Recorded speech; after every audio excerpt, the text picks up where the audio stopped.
Hello guys ఎలా ఉన్నారు?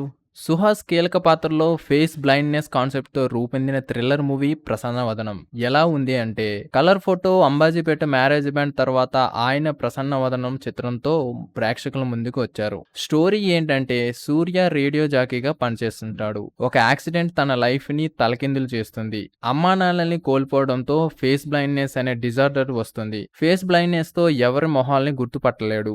తన స్నేహితుడు విఘ్నేష్ అలియాస్ వైభవ్ హర్షకి తప్ప తన ప్రాబ్లం ఎవరికీ తెలియకుండా జాగ్రత్తలు తీసుకుంటూ కాలం గడుపుతుంటాడు. ఆద్యతో ప్రేమలో కూడా పడతాడు. ఇంతలో తన కళ్ళ ముందు ఒక హత్య జరుగుతుంది. తనకున్న సమస్యతో ఆ హత్య ఎవరు చేశారో తెలుసుకోలేడు. కానీ పోలీసులకు ఆ విషయం చెప్పాలని ప్రయత్నిస్తుంటాడు.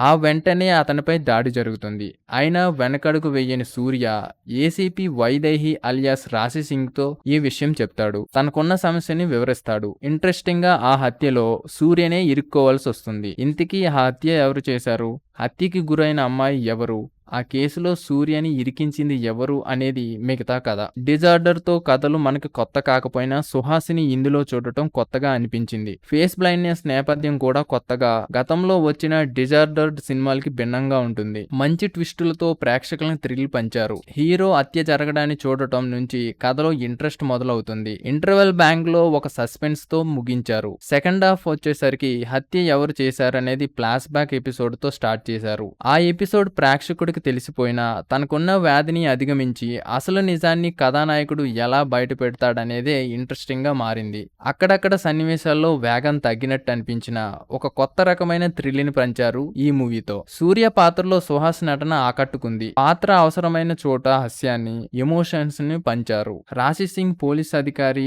వైదేహిగా అలరించింది. నితిన్ ప్రసన్న పాత్ర సినిమాకి కీలకం అని చెప్పొచ్చు. వైవా హర్ష స్నేహితుడిగా రొటీన్ పాత్రలోనే కనిపించారు. నందు సాయి శ్వేత పాత్రల పరిధి మేరకు నటించారు. ఇక టెక్నికల్ విషయాలకు వస్తే చంద్రశేఖరన్ కెమెరా పనితనం బాగుంది. విజయ బుల్గనేని సంగీతం అయితే బాగుంది. కార్తిక్ శ్రీనివాస్ ఎడిటింగ్ కూడా బాగుంది. కథని నడిపించిన విధానమే ఒక రెగ్యులర్ టెంప్లెట్ లా అనిపించింది. ఈ రివ్యూ గానీ మీకు నచ్చినట్టయితే please like, share, comment and subscribe to rummy tiles.